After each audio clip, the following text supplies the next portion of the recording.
Baik Bapak, saya pindahkan host ke Bapak ya. Ya, makasih.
Baik, sore ini satu lagi ya pendekatan klasik sebagai dasar-dasar yang penting untuk kita memahami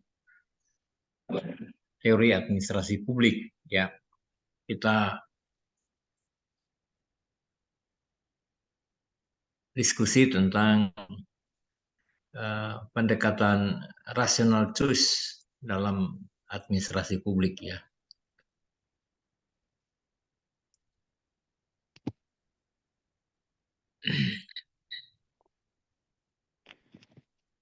Jadi dalam tugas administrasi publik itu sebagai seorang administrator atau sebagai manajer ada peran, ada tiga peran ya, peran interpersonal, peran informasional, dan peran keputusan. Ya. Peran keputusan ini eh,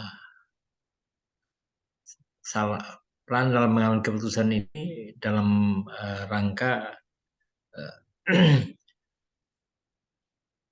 mendorong organisasi ya untuk dapat adaptif terhadap perubahan ya, dan mengambil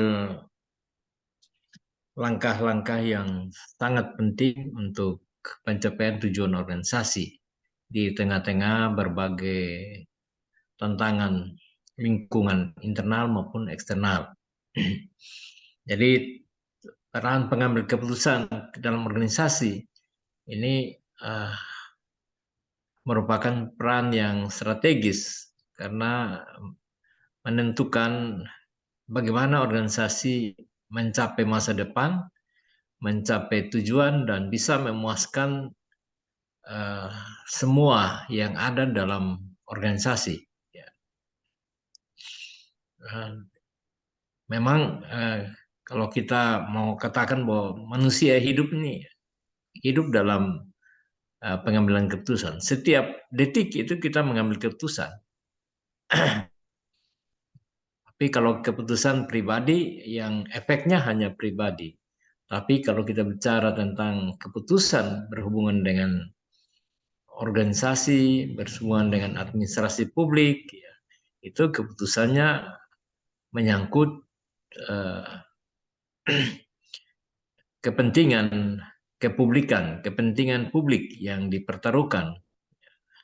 Di sinilah memang dibutuhkan bagaimana cara mengambil keputusan yang terbaik bagi seorang manajer publik. Karena paling ekstrim itu salah mengambil keputusan bisa membuat masyarakat itu mengalami kolaps ya, mengalami kerugian yang besar. Nah, bukan berarti bahwa seorang pemimpin tidak boleh mengambil keputusan. Mengambil keputusan itu membutuhkan satu confidence, ya, satu keberanian yang luar biasa. Sehingga sebagai seorang pemimpin, keputusan-keputusannya itu memang tidak mudah bisa dipahami oleh masyarakat secara keseluruhan dengan tingkat berpikir yang berbeda-beda. Tapi itu semua tidak boleh menghalangi seorang pemimpin untuk mengambil keputusan yang sangat penting yang diyakini dapat memberikan dampak bagi masyarakat. Keputusan juga ya macam-macam. Kita kemarin itu misalnya ikut keputusan hakim ya, keputusan hakim dalam memutuskan perkara kasus pembunuhan Brigadir Yosua misalnya. Itu sampai akhirnya juga gitu ya, keputusan itu ya, penuh dengan tanda tanya gitu ya.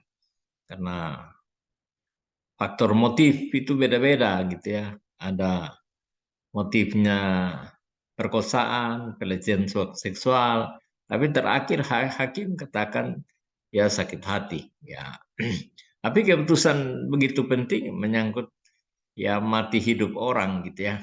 Jadi kalau pertimbangannya tidak matang itu juga akan menimbulkan soal ketidakadilan juga gitu ya. Nah ini peran keputusan ini sangat penting bagi organisasi publik ya. Mengapa gitu ya organisasi publik harus mengambil keputusan? Karena organisasi itu dilaksanakan oleh manusia ya. Organization are run by the people ya. Fungsi keputusan adalah dalam rangka menyehatkan organisasi. Jadi pilihan-pilihan itu sangat penting ya untuk membuat organisasi itu bisa berlangsung ya, terutama bagi kepentingan mendamaikan kepentingan antara kepentingan organisasi dan kepentingan pribadi orang per orang dalam organisasi. Kemudian bagaimana menjelaskan keputusan ya, sebagai satu institusi formal dari birokrasi. Dan dalam diskusi kita ini jantung dari diskusi tentang pengambilan keputusan administrasi organisasi administrasi publik adalah apa yang disebut dengan rasionalitas.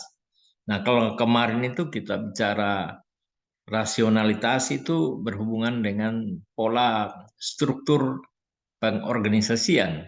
Sekarang kita bicara rasionalitas sebagai bahagian yang penting dari perkembangan saintifik ya, administrasi publik sebagai saintifik, sebagai ilmu gitu ya. Ini kembali bahwa pendekatan rasionalitas menjadi sangat penting dan pelopor dari rasionalitas dalam pengambilan keputusan ini adalah Herbert Simon ya. Herbert Simon ini dikenal sebagai seorang yang polimet ya. Polimet itu artinya dia ahli dalam bidang ekonomi, ahli dalam bidang politik, ahli dalam bidang public administration, management. Itu Herbert Simon dan dia pernah mendapat prize ya, Nobel Prize. Dia mendapat hadiah Nobel, pernah mendapat hadiah Nobel karena teorinya tentang bounded rationality dalam pengambilan keputusan itu mendapat hadiah Nobel. Ya, jadi teori ini merupakan teori di mana Herbert Simon itu dianugerahi Nobel.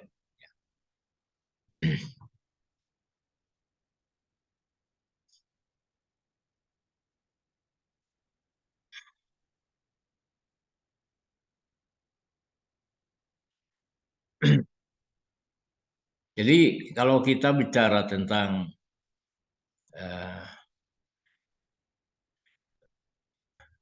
rational choice ya, teori pilihan rasional ini meminjam prinsip-prinsip ekonomi ya, ketika seorang individu itu memutuskan dengan hati-hati dan berdasarkan logika. Dan setiap keputusan yang disebut yang rasional itu berhubungan dengan seberapa puas ya manfaat bermanfaat bagi kepuasan ya bagi bagi pengambil keputusan. Keputusan itu dapat memuaskan kepentingan diri dan kepentingan organisasi. Nah, ini hal yang tidak mudah gitu ya. Dalam satu organisasi publik itu mengambil keputusan di antara kepentingan-kepentingan yang banyak sekali ya. Nah, inilah apa ya nanti kita perdalam apa itu rational choice.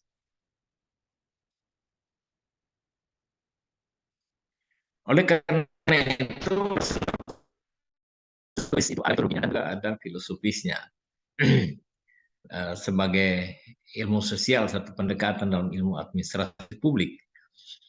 Sebetulnya Simon ini memiliki apa ya, memiliki garis pikiran, ada inline pikirannya itu dengan pandangan filsuf sebelumnya, ya Adam Smith misalnya, yang punya ide tentang invisible hand, ya bahwa eh, masyarakat modern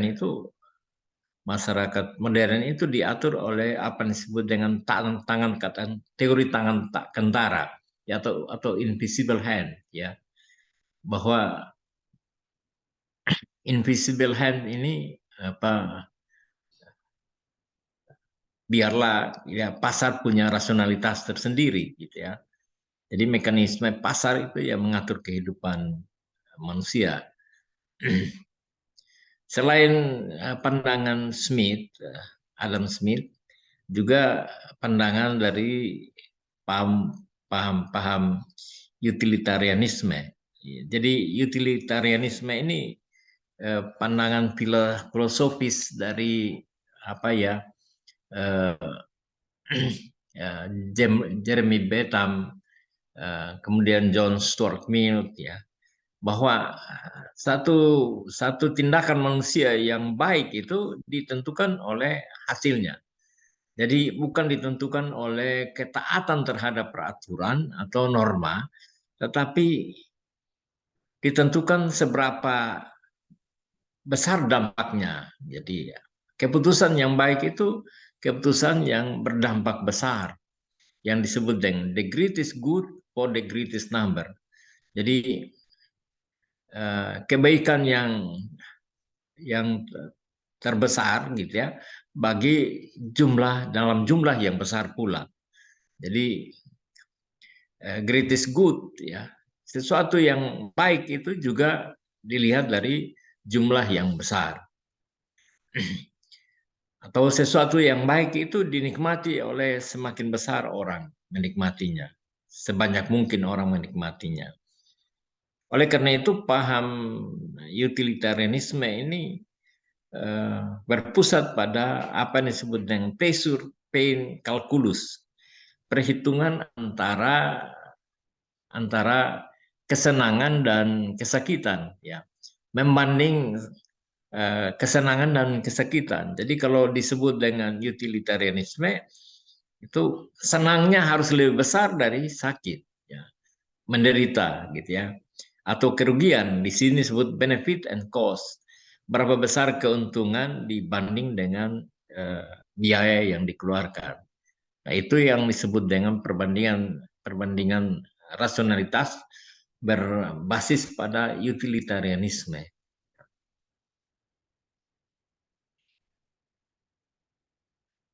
Jadi ini secara filosofis tadi, gitu ya, baik Adam Smith, Bentham maupun juga Max Weber. Tapi Max Weber kemarin itu kan ya, dia tidak bicara rasionalitas dalam konteks pengambilan keputusan, tapi dia bicara rasionalitas dalam motivasi dan tindakan-tindakan individualis yang menentukan kolektivitas, ya. Jadi legal rasionalnya.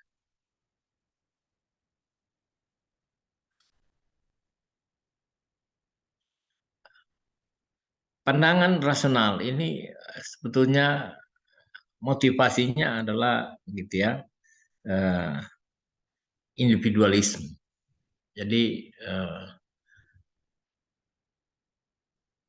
satu satu keputusan sosial, ya, keputusan untuk menghasilkan dampak sosial itu juga gitu ya dimotivasi oleh kepentingan individual dari aktor. Jadi aktor-aktor yang mengambil kebijakan gitu ya untuk kepentingan publik itu juga mewakili kepentingan yang bersangkutan. Jadi ini satu hal yang sangat penting ya, rasionalitas dari seorang mengambil keputusan adalah juga mewakili gitu ya, apa yang menjadi harapan dan pandangan serta kepentingan dirinya.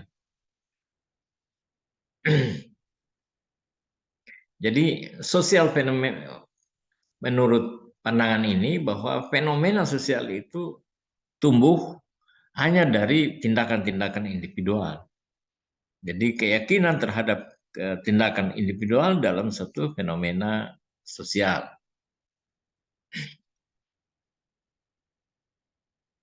Jadi dalam dalam konteks ini keseluruhan itu bukan pertambahan dari individu-individu.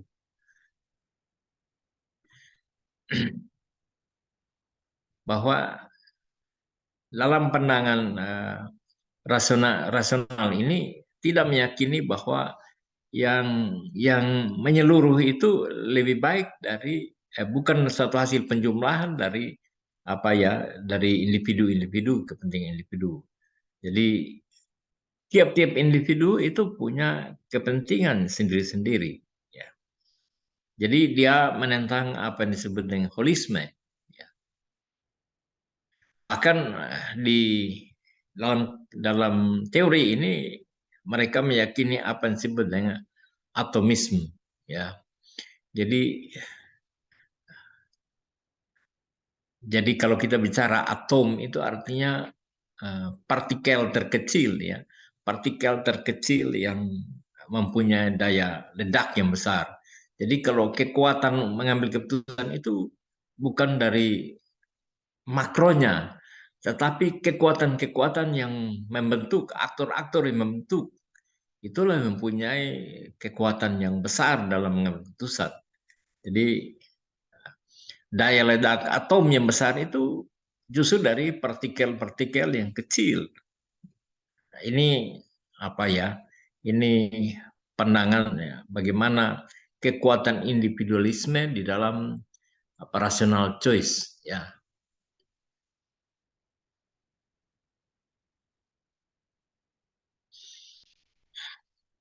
Jadi oleh karena itu derajat dan rasionalitas dalam pengambilan keputusan dipengaruhi oleh aspek self dan motivasi. Jadi diri dan motivasi individual.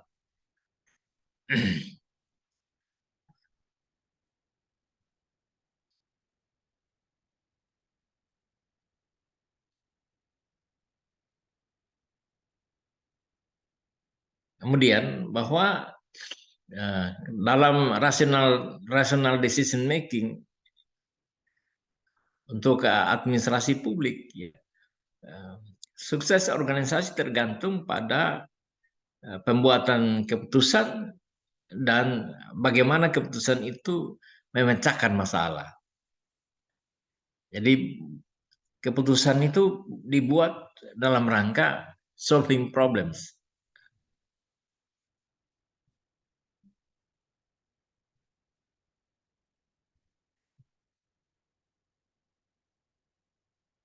Jadi bagaimana cara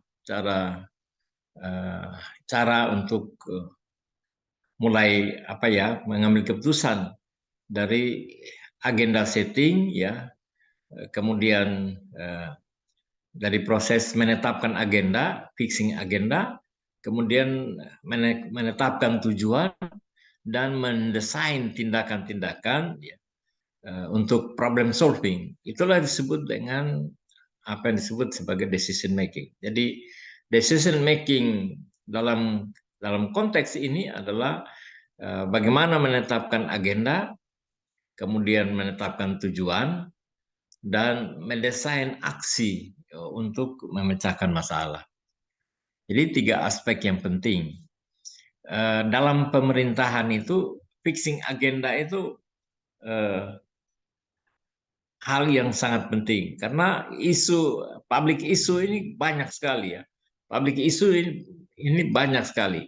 Tapi kenapa gitu ya dalam penyelenggaraan pemerintahan, pemerintah hanya dalam isu yang banyak itu hanya menetapkan 1-2 isu yang sangat penting yang diagendakan.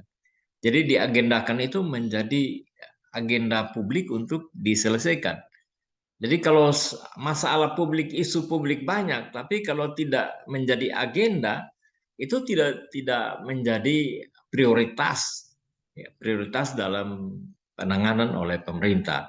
Kemudian tiap agenda itu ditetapkan tujuannya dan mendesain aksi-aksi untuk mencapai tujuan. Itulah yang disebut dengan decision making, ya, decision making dalam public administration.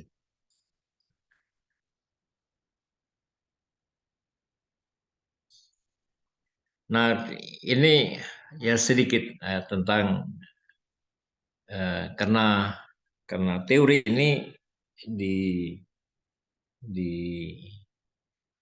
diciptakan oleh Herbert Simon, maka kita nanti saudara bisa lacak ya, siapa itu Herbert Simon ya.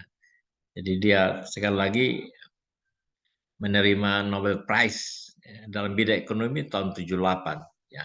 Tetapi dalam administrasi publik dia menjadi salah satu pelopor yang sangat penting ya, terutama dalam teori pengambilan keputusan di dunia publik ya, pada organisasi publik. Sampai sekarang pun gitu ya, kalau bicara tentang bagaimana teori mengambil keputusan, pasti orang merujuk pada teori bounded rationality yang diperkenalkan oleh Simon ya.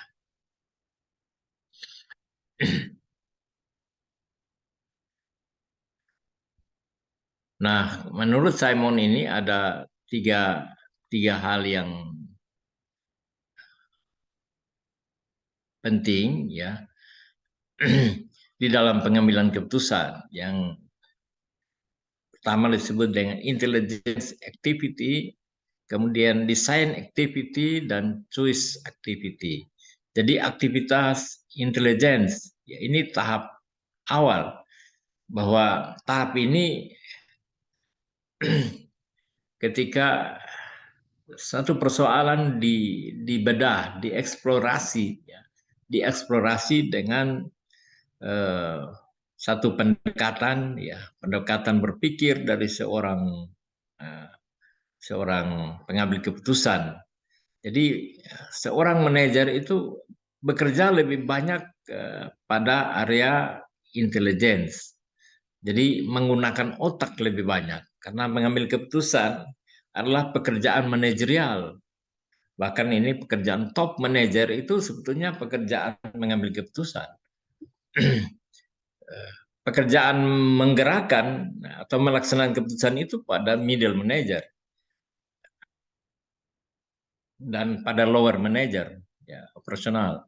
Tapi kalau sudah bilang top manager itu dia melakukan setiap hari itu adalah intelligence activity. Jadi decision maker itu adalah intelligence activity. Di bagaimana tiap hari berpikir keras gitu ya, mencari solusi, ya, menanggapi persoalan-persoalan, kemudian mencari solusi dan bagaimana melaksanakan keputusan itu untuk menyelesaikan masalah atau untuk pencapaian tujuan, meningkatkan, mencari inovasi, terobosan-terobosan dalam pembuat keputusan. Itulah disebut dengan intelligence activity. Kemudian yang kedua, bagaimana kalau melakukan eksplorasi, kemudian mendesain, bagaimana mendesain aktivitas, ya.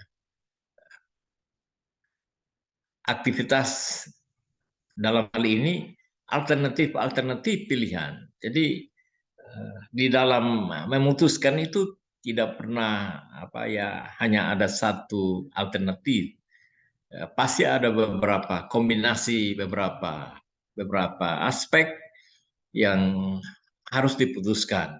Nah, di dalam desain activity itu mencari sebanyak mungkin alternatif terbaik.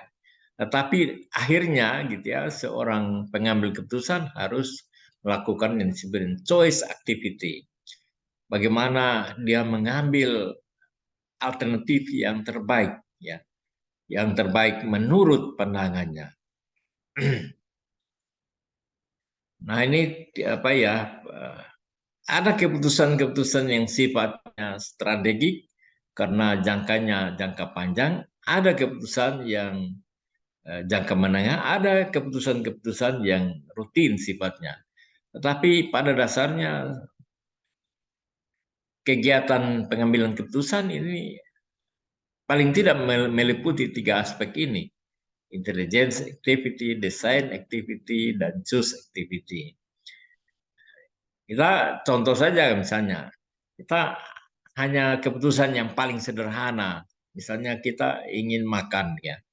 Ya, dorongan ingin makan itu kan dorongannya itu dari naluri kita itu sampai ke otak, memerintah otak kita. Kita otak berpikir mau makan apa. Itu kan satu proses intelligence juga.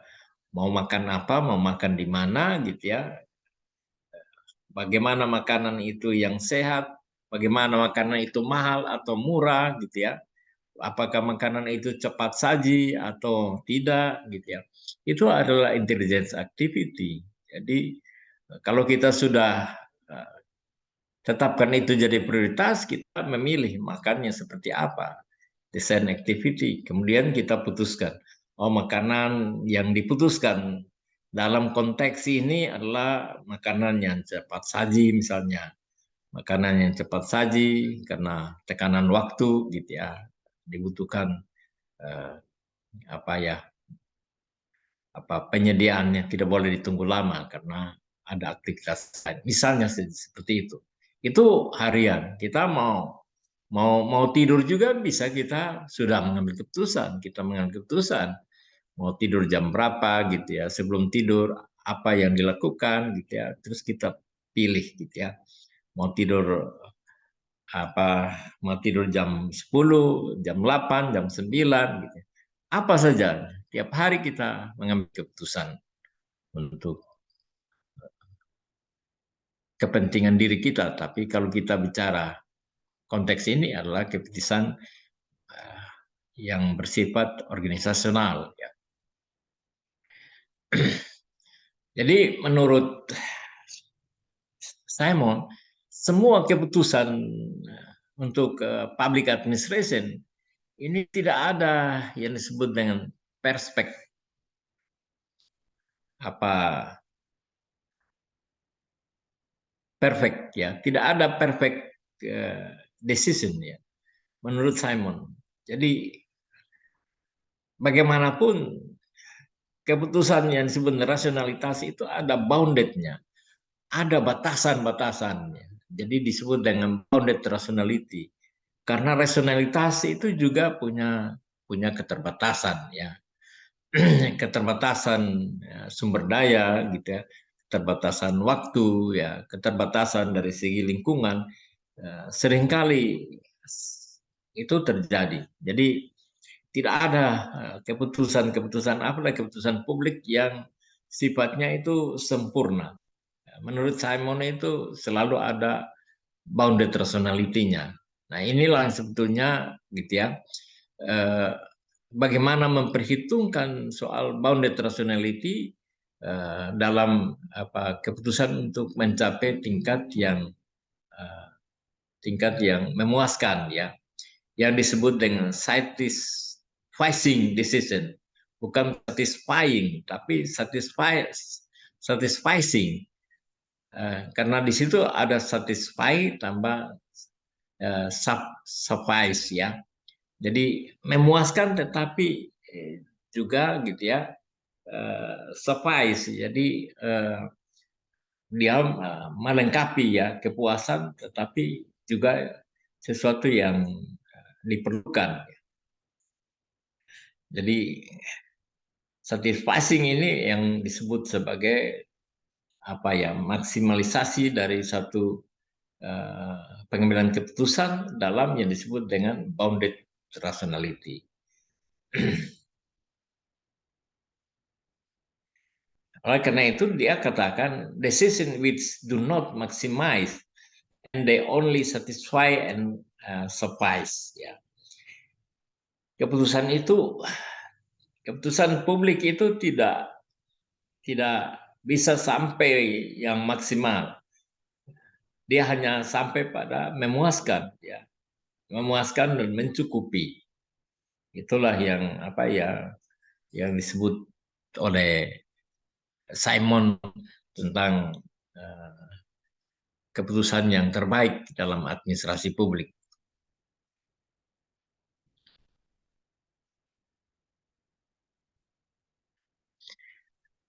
Dan menurut Simon, ya, kriteria fundamental ya yang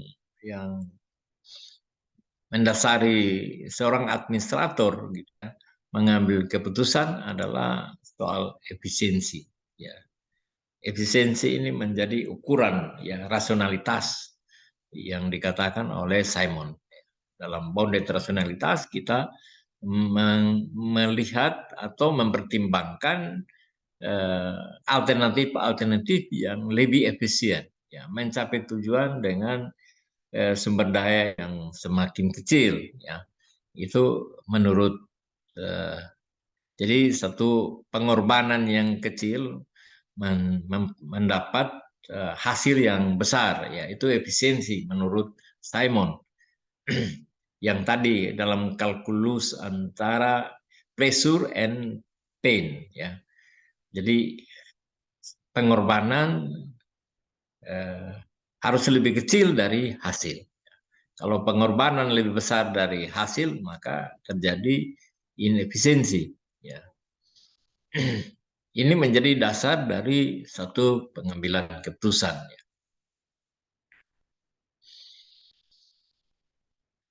Jadi bounded rationality ini melukiskan tentang satu keputusan itu sebaik apapun ya, sebuah keputusan yang dalam bounded rationality itu ada biasnya, ya, ada biasnya. Tidak pernah sempurna, ada biasnya. Bias itu karena ada limited information, ya, informasi yang terbatas. Keterbatasan untuk mencari alternatif terbaik. Kemudian ketidakcukupan kita untuk memberikan definisi terhadap satu masalah. Jadi kita bisa pakai di mana saja soal apa ya, pencapaian keputusan terbaik yang apa ya menurut Simon itu satisfying itu karena kita dihadapkan pada pasti kalau kita periksa gitu ya, kenapa keputusan itu tidak sempurna. Itu yang pertama itu ada informasi yang terbatas. Tidak ada informasi yang sempurna. Ketika mengambil keputusan itu jangan tunggu informasi itu sempurna. Itu tidak akan mungkin ada keterbatasan. Tidak akan mungkin diperoleh seorang karena juga dia ada dalam limited time, ya. Limited information, limited time. Kemudian alternatif yang tersedia ini juga tidak banyak, ya. Jadi kadang-kadang apa keputusan itu bukan yang terbaik dari yang terbaik. Bisa jadi gitu ya, keputusan itu yang terbaik dari yang buruk, ya. Itu kadang-kadang di dalam kebijakan publik itu seperti itu juga, ya. Mendefinisikan masalah juga ini jadi problem, ya. Soal misalnya kemiskinan saja gitu ya. bagaimana kita mendefinisikan kemiskinan. Apakah kita definisikan kemiskinan itu menggunakan pendapatan, ya, atau kita melihat pada dimensi sosial soal rumah misalnya. Apakah rumah itu jadi ukuran atau pendapatan atau pekerjaan atau pendidikan. Karena masalah sosial itu bukan masalah yang sederhana.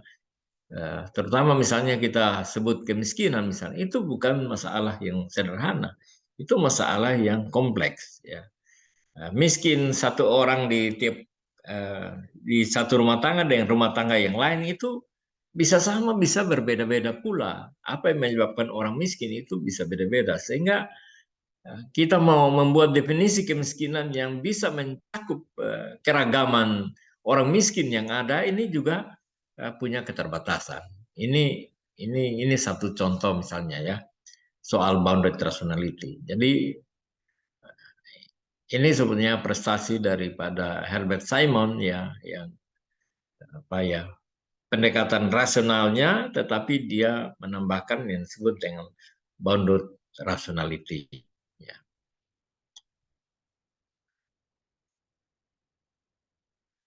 Oleh karena itu, Simon katakan bahwa bounded rationality inilah yang disebut dengan administrative man. Jadi manusia administratif ini adalah manusia rasionalitas, tetapi manusia yang rasional, tapi dalam pekerjaannya itu selalu ada batasan-batasannya, gitu. Rasionalitas terbatas, ya, seorang administrative man. Jadi dia bukan yang maha kuasa, yang maha tahu segala-galanya, tapi dia selalu mengambil keputusan-keputusan di wilayah yang sangat sulit, ya. Jadi pengambilan keputusan untuk banyak orang itu selalu memposisikan seorang administrator publik itu pada posisi yang tidak mudah, ya, posisi yang sulit, kadang-kadang dilematis, ya. Uh, Makan mama mati, ya, seperti buah si malakama, tidak makan bapak mati. Tapi harus ambil keputusan seperti itu. Itulah yang Simon katakan tentang bounded rationality dari yang disebut dengan administrative man. Ya.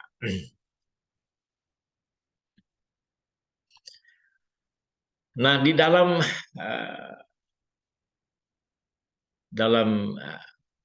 pilihan rasional ini, meskipun rasional terbatas, itu ada 4 hal yang penting, ya. Kekuatannya bahwa individual are rasional, ya. Bahwa mengambil keputusan itu adalah berbasis pada logika, bukan intuisi, tapi berbasis pada logika. Yang kedua, dalam mengambil keputusan itu melibatkan yang disebut dengan individual interest. Tidak pernah satu keputusan itu dibuat tanpa individual interest. Yang ketiga, di dalam mengambil keputusan itu hal yang paling penting adalah individual make choice. Dia harus melakukan pilihan, dan kadang-kadang pilihan itu pilihan yang tidak mudah dan juga pilihan yang membingungkan juga, gitu, ya. Tidak mudah orang menerima pilihan keputusan, ya. Misalnya sekarang lagi rame nih sekolah jam jam 5.30 misalnya. Ini kan satu keputusan yang dibuat.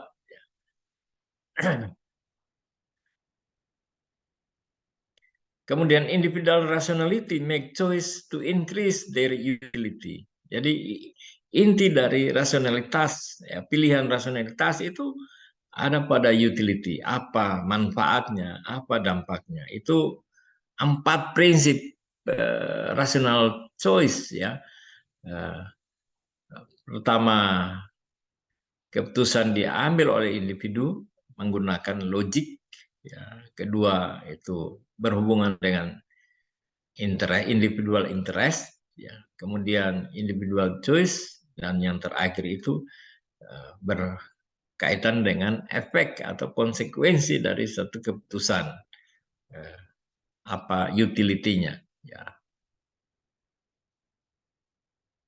Nah, kalau berdasarkan rationality, itu tahapan-tahapannya.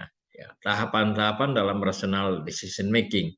Ya, define problem, identify target, develop alternative solution, evaluate solution, select best solution, implement solution, evaluate decision, implement decision ya, select best solution, implement decision, evaluate the decision, kemudian dia kembali lagi ya, define problem.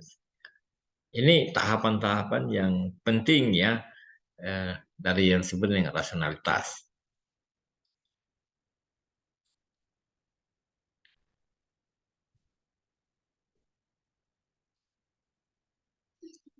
Jadi inilah kontribusi Simon ya.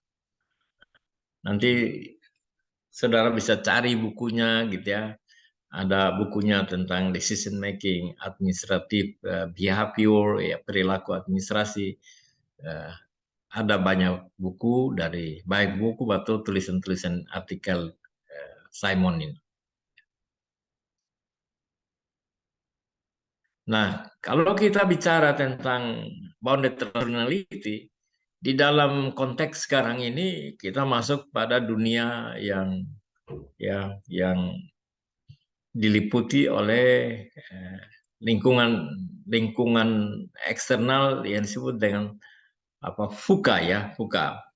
VUCA itu artinya volatility ya, dunia ini tidak bisa diprediksi ya, mengalami perubahan-perubahan yang sangat cepat ya. Segala sesuatu itu apa ya, naik turun gitu ya, tidak sulit untuk dikendalikan.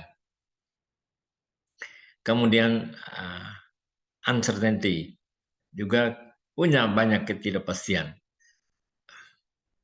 Yang berikut complexity. Jadi satu masalah punya hubungan dengan banyak sekali ya. Seperti sekarang ini kita bicara tentang apa ya, complexity dari krisis ya. Misalnya krisis pangan ini berhubungan dengan perang ya. Perang itu berhubungan dengan kepentingan ideologi antar negara. Ya. Kepentingan ideologi itu berhubungan juga dengan kepentingan ekonomi. Sehingga terjadi apa ya, penguasaan pergeseran geopolitik macam-macam. Jadi satu masalah saja itu punya kompleksitas yang tinggi. Sehingga di situ juga kita mengalami ya apa ya, ambiguity ya. Ya, banyak hal yang ambigu. Kita menjadi ambigu ya di dalam mengambil keputusan ya. Ini kalau kita katakan bounded rationality dalam konteks VUCA sekarang ini juga menurut saya satu hal yang apa ya, benar juga ya pendapat dari Simon ini ya, dalam dunia sekarang yang konteks VUCA dalam dunia internasional sekarang ini tidak ada lagi ya, kita secara individu juga terkait dengan persoalan-persoalan dinamika global. Jadi ini hal-hal yang penting ya berkaitan dengan bounded rationality dalam konteks globalisasi sekarang.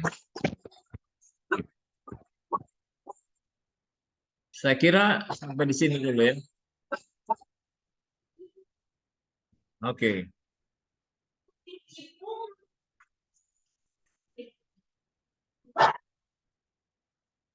Baik, Bapak. Halo. Baik, Pak. Ya, terima kasih Bapak. Ya, ya. Gimana?